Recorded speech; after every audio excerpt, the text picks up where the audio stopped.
You want to hit your next revenue goal in business and you are doing all of the inputs and nothing is moving. You are manifesting as much as you possibly can to get to your desired goal or reality and nothing is changing. You are pushing and forcing when it comes to going after your goals and dreams and nothing is changing. Only you are getting more frustrated or more angry at the fact that nothing is moving and nothing is changing. Or you mightn't have even allowed yourself the permission to go after your goals, dreams, or desires, or dream revenue in your business. And this all comes back to your concept of self, your identity, and the subconscious patterns that are running in the background that you are not even aware of yet. So in this video, I'm going to teach you how to overcome those self-sabotaging patterns in order to break your next revenue ceiling in business, or to go after whatever goal or dream it is that you desire, or to maintain it. Because for a lot of people, and this is what happened to me, I would achieve my goals and my dreams and then I would default back to my old identity because I didn't know how to maintain the new identity. And when you don't know how to maintain it, you will consistently go around in this feedback loop where you'll achieve the goal, whether it's the goal revenue in business or a goal or dream or desire. You will achieve the desire here. And then what happens is you will default back to the old self, old identity. And then you'll end up back at square one. And then you'll do all of the inputs again to achieve the desired outcome. And then you'll keep going around in this feedback loop. So let's say you've hit 10K in revenue in your business. And this has came from sheer force, inputs, struggle, hardship. This can go for any goal, dream, by the way. You're pushing, you're shoving, you're forcing, you're doing all of the inputs. And eventually you get there. But then what happens is, because you haven't upgraded your identity or because you haven't delved into your subconscious patterns, you run the same pattern and it keeps happening again and again and again. And you think that it is so hard then to get here. And if it's so hard to get to 10K, well then how the hell am I going to get to 20, 30, 40, 50, 60, 100? You don't even want to, because the state that you're in is causing so much hardship and suffering that it's awful, it's unattainable. And you wonder how everyone else is doing it. And you think it's some secret magic sauce, and it's not. It is going to do the inner work, the darkest parts of yourself. So I'm going to show you what I mean by this and how you can do it. What you want to do is you want to find the part of yourself that is stopping you from standing in your light or making the money it is that you want to make, or going after any goal, desire, or dream that it is that you have. And until you make that dark part of you conscious, the same pattern will keep on running. The easiest way to break this pattern is to think back to a time where you didn't feel enough, or where money was hard to make, or where you did not feel seen or loved. Usually it comes down to feelings of not being enough, feelings of not being worthy, or the environment that you grew up in. That is how our concept of self is made. It is made through beliefs, emotional patterns, emotional conviction, thoughts, habits, behaviors, feelings, attention, focus, and the environment it is that we grew up in. That is where our concept of self is made. And if there was a time in your life where something was said to you, or something that you saw, a behavior that you saw that was not resolved for you emotionally, internally, that loop is still running. I'm going to give you an example, bear with me. When I was 7 years old, I was taking a maths exam and I did not do well in the exam. I barely passed the exam. And instead of someone reassuring me, Kate, this is okay, you will pass the next one. All we need to do is XYZ in order for you to pass the next one.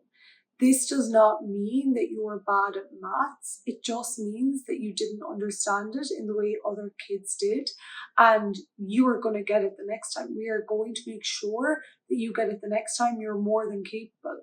And you smashed this part, this part, this part, and this part. This is 7-year-old Kate. That belief ran the whole way throughout school, that I was not good at maths, I'm not capable of it, I'm not even going to try. And in turn, it meant that I pushed myself so hard in other subject areas to be the best, to try and prove myself that I am the best in other areas, because I fell short here. But because I was always reminded of how poor I was in maths from exam results, I internalized all of that. And I never felt enough.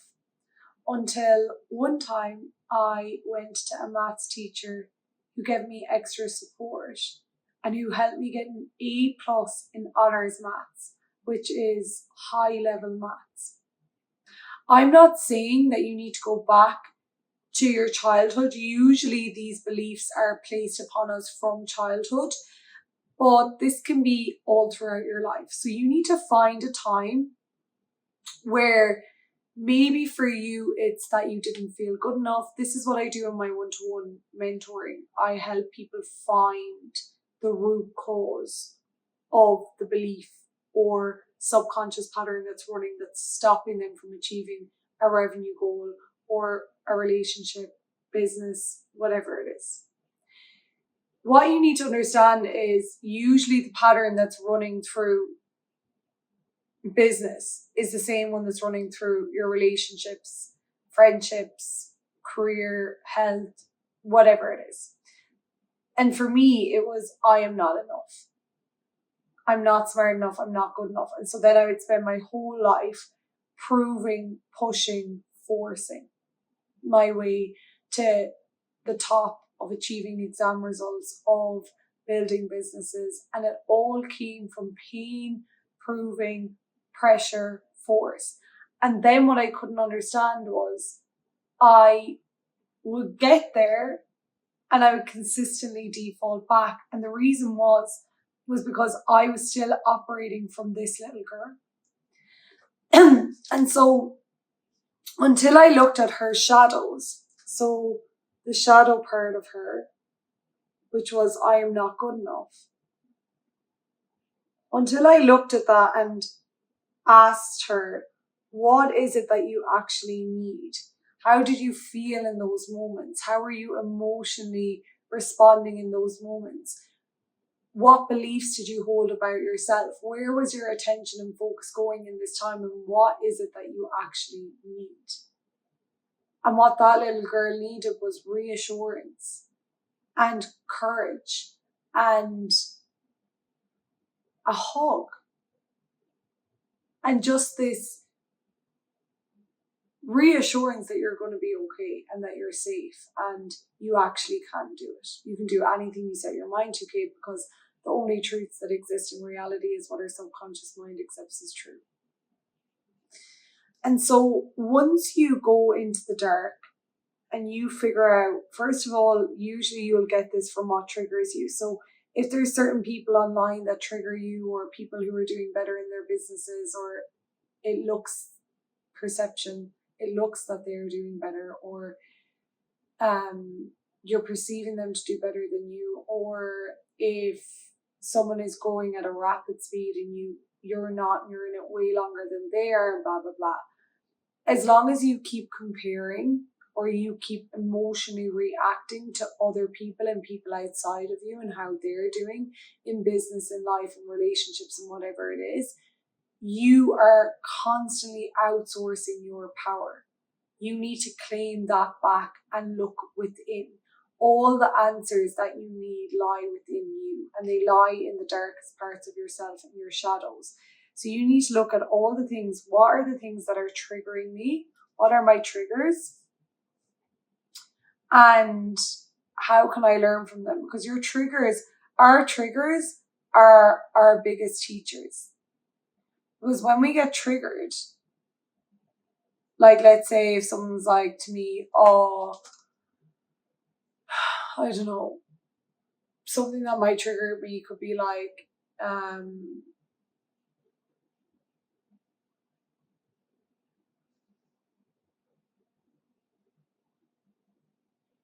you're ugly. That's something that might trigger me, or might have triggered me in the past, because that's something that I was told by a boy when I was like 8 years old. And so that hits the wound of you're not good enough. And then what happens is your RAS, your reticular activating nervous system, turns on in your brain, and it seeks out all the ways that you're ugly, or that you're not enough, or that you're not the one to make money, because it goes back to the subconscious belief that you're holding, that you're not good enough because you didn't pass the maths test, or someone said that you're ugly, or someone said that you were too annoying, or you're too much, or your parents said that money is a struggle and it's so hard to make, and it's struggle and it's hardship and it's suffering, and that's what it takes. And even at that, you still won't make it. That is the subconscious belief then that's being fed through your reticular activating nervous system, seeking out confirmation bias, because where attention goes, energy flows. And emotion is energy in motion, and it's the highest leveraged thing to impress the subconscious. So what's happening then is, throughout your life, you're building these bricks. So in order to change it, you have to go into the shadows. So what I want you to do is, I want you to, this week, take a note of everything that triggers you. Write down every single thing that triggers you. Your triggers are your teachers.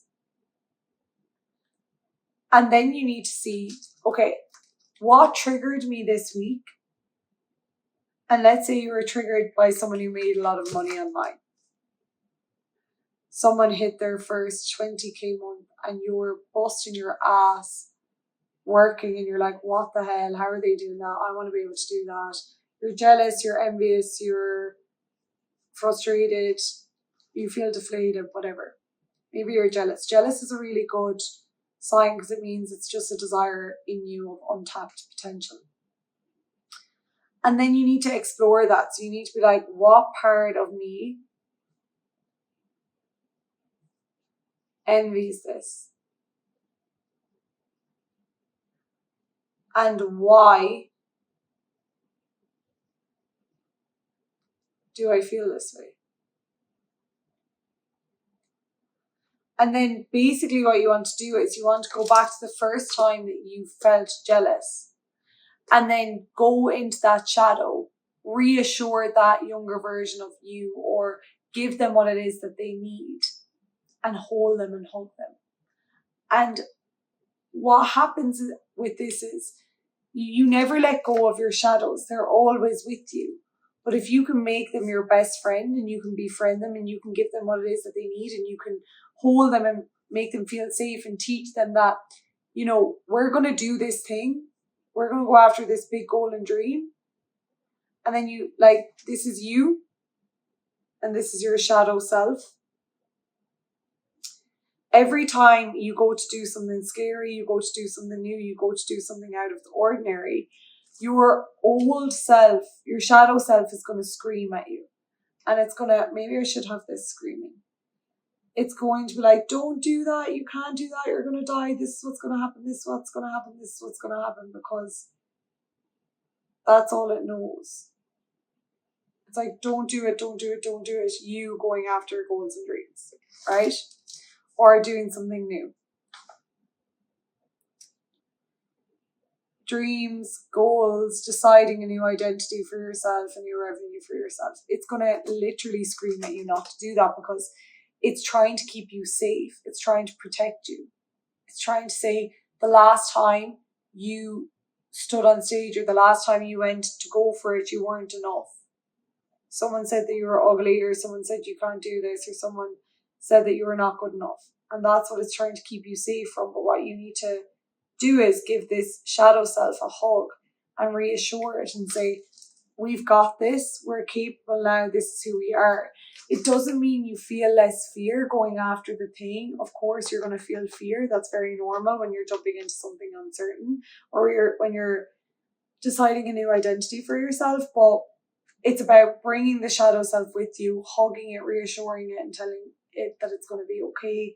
And the more you step into your new identity and your new reality, and the more you bring the shadow self along with you and you hug it and you tell it it's going to be okay, it makes it easier every single time to become the person that it is that you already are.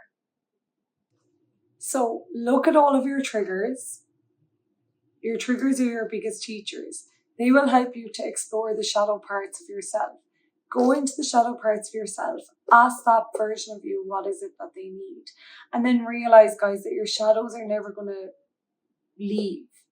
They're never going to leave you. It's just making them feel safe and reassured when you're stepping into the new version of yourself. And the more you let go of pain and shame and guilt that they may have held, the more room there is for you to stand in your light.